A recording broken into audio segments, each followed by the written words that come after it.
Hello, dear viewers.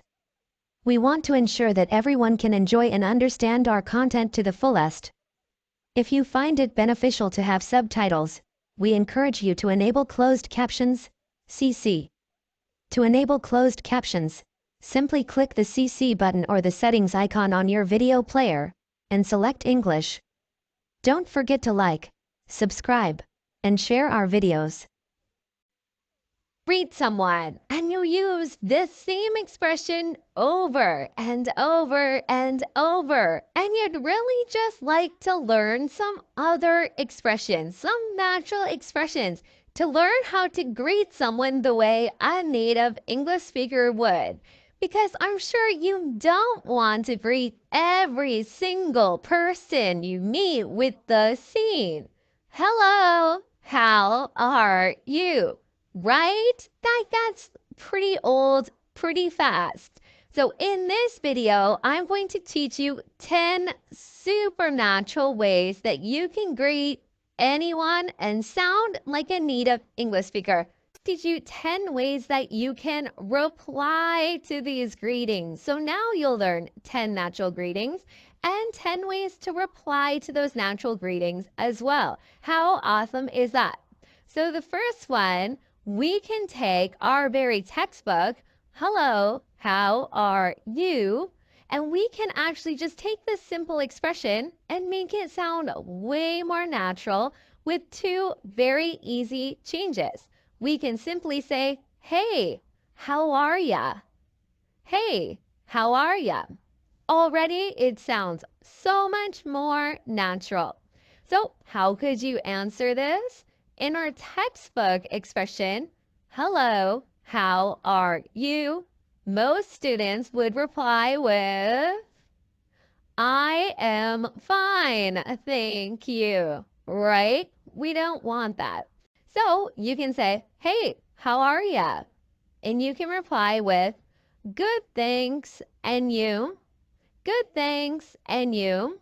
Again, we can take our textbook expression and make it really natural by turning it into the present continuous.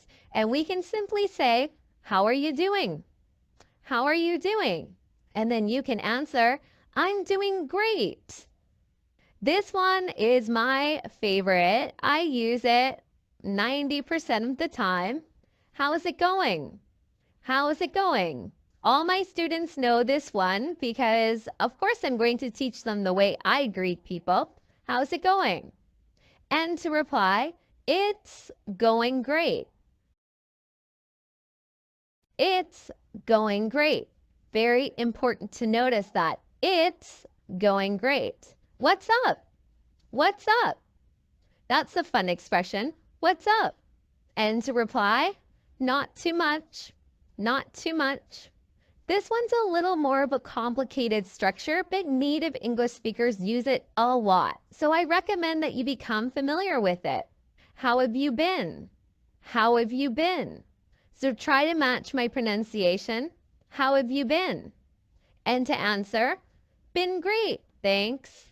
We can keep our answer nice and short by cutting out the auxiliary verb and just using the main verb. "Been great, thanks." This one's fun. "Long time no see." Long time no see. 4 words. Long time no see. Long time no see. And to answer, "I know, too long." I know, too long. So we're agreeing with the person's statement that, yeah, it has been a long time since I've seen you. That's really what we're saying if we were to say it in a full sentence, but we don't need all that complicated grammar. We can just say, "Long time no see." I know, too long. So by adding that "too long," you're making a statement. You're making a personal statement that you would like to see that person more often.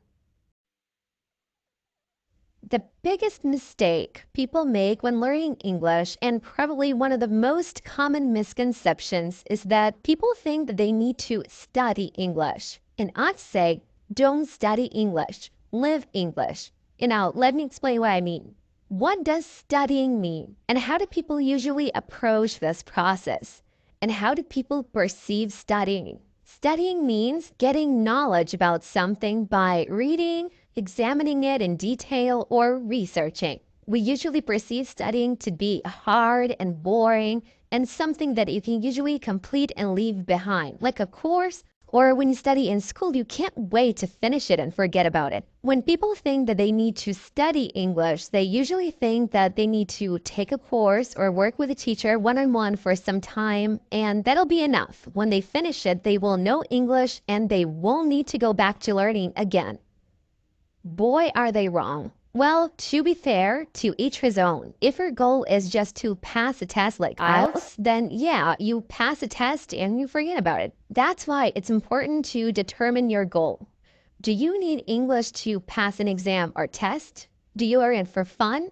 Are you actually serious about it and you want to truly become fluent in English? Do you need it for work? Or do you have an intention to move to an English-speaking country? A lot of people do need to just pass the IELTS exam. So they study for that, they get their band, and they just relax and stop because that was their goal. You can reach a certain level in English and maybe even a very good level, but then what?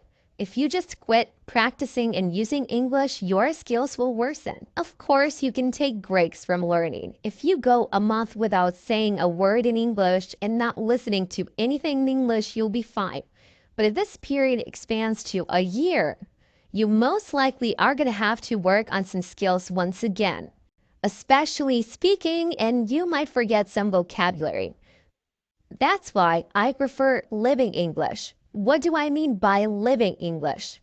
You need to surround yourself by the English language so that you have no choice but to use it. You need to incorporate it into your life so much so that it doesn't feel like learning anymore, but it's just a part of your everyday life, part of your routine. This way, you will not forget English, you will not lose your skills. On the contrary, you will be only improving every day, little by little. You probably won't even notice your progress because it's going to be a constant thing. But mark my words, one of these days you'll be told that your English is great and you'll be amazed by your English. And you'll think to yourself, but wait, how did this happen? That wasn't hard at all. And that's the beauty of living the language. You improve while not even realizing it. Although it might not be easy at the beginning because it takes a bit of an effort and discipline, but it'll be so worth it because you can't just stop learning and using a language and expect it to stay the same level. Have you heard the saying, if you don't use it, you lose it? Skills need to be maintained. When people go to college, they can't wait to finish their studying, and they do. But when they do, they usually proceed to applying everything they learned at their jobs. This helps them maintain and enhance their skills. You need to maintain a language so as not to lose it. It's just like with any other skill, be it playing an instrument or driving a car.